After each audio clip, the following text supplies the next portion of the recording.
everybody, it's Miranda and welcome back to my YouTube channel. I am excited to share with you today some of my goals as a writer and an author for the future. This is like a new thing that's kind of going around, what's it called? It's called the writing goals tag, I think. I wasn't officially tagged by anybody, but instead I was kind of like invited to by three people that I watch on YouTube. I was invited by Sarah Sutton, Jen at Jen's Bookshelf, and Meredith E. Phillips from her channel Meredith Phillips Writes. So those people kind of all unofficially invited me to do this tag, and I figured why not? So I'm going to reach out and unofficially tag all of you to participate in this as well, because I want everybody to share their goals. I was excited to make this video because it was definitely going to hold me accountable for them. So anyway, without further ado, I'm going to share with you 10 goals / dreams or whatever that I have for my writing career. I have them all written down on the list here. So the first one is getting organized. This is more of a life goal than it is a writing goal, but I have so many projects to work on, so many potential books and everything that is just, I just have a lot to work on, and getting organized and time management is not my strong suit, so I have to work on my time management skills. So that's all going to be kind of part of the getting organized process. I feel like once I have everything sorted out and laid out the way that I want it to be, then I can really start digging into my work. And I won't be sitting here like, am I missing something? Is this going on? Or what's happening again? And yeah, so getting organized is the big one on my list. Number 2, publish all the books. I have something to share with you guys, a sneak peek. These are all the books that I'm talking about that I want to publish in my lifetime, not counting the 2 or 3 that I have that are still kind of floating in my head. These are all the books that I have. Those are all of my books that I have to publish, and there's like over 100 of them. There's over 100 of them, and to be fair, not all of them are books. There's short stories on that list too, but yeah, there's a lot of books on that list that I want to publish. So getting organized will help me buckle down and start working on those books. So the third thing, kind of all tying in together with this, is working on more than one project. I think part of I have been really hard, hyper-focused on SOHCAHTOA and Shadows of War, that I haven't actually spent the time to work on anything else, and because of that, it's making me not want to work on it. I'm getting kind of burnt out, not burnt out per se, but I'm getting kind of tired of working on the same project and trying to solve the same issue and not figuring out a solution for it.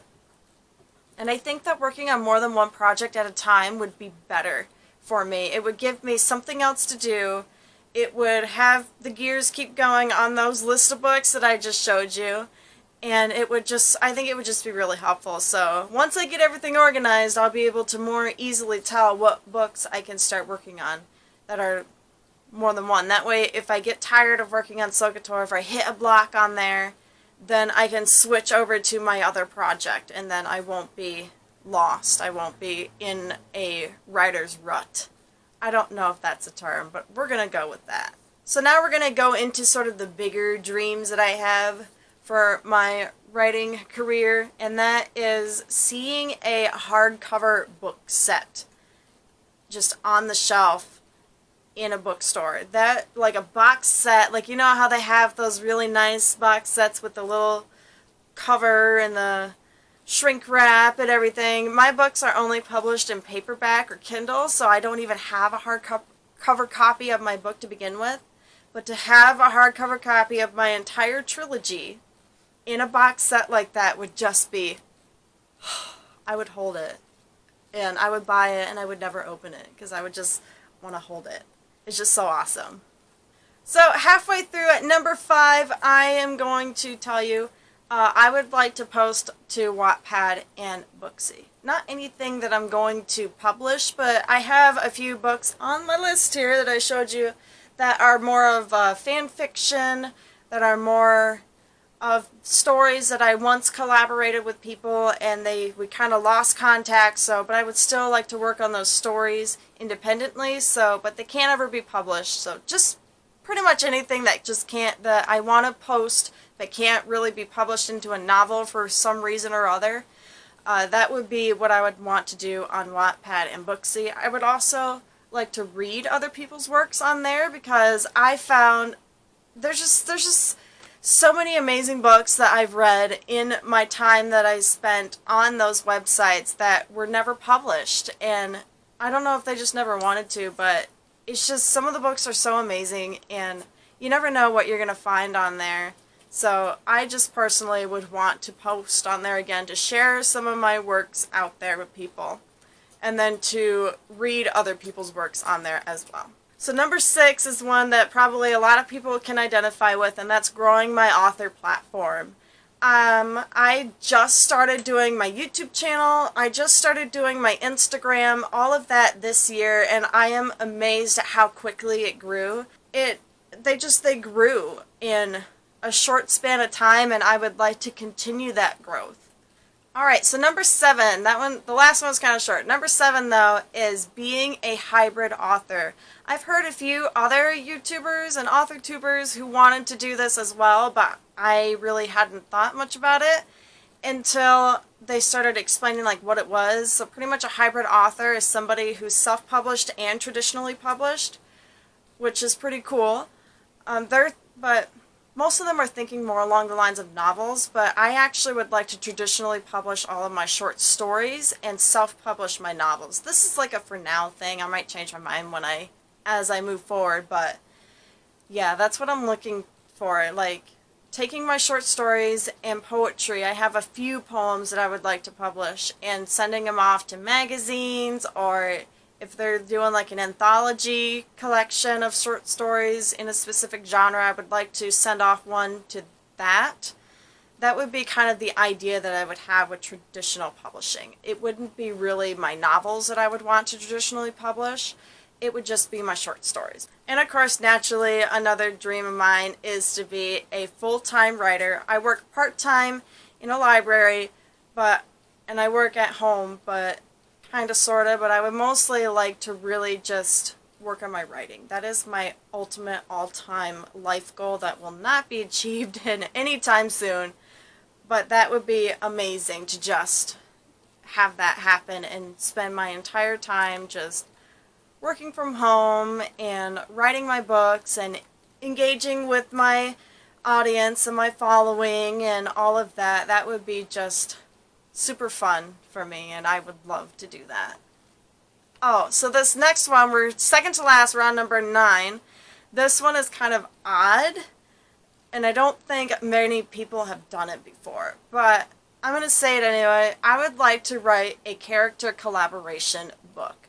I don't know if I'm using the right term for that, but pretty much what it is I recently started reading this book, Winter's Wolf, by Lou Grimes, and her character in here, what's her character's name?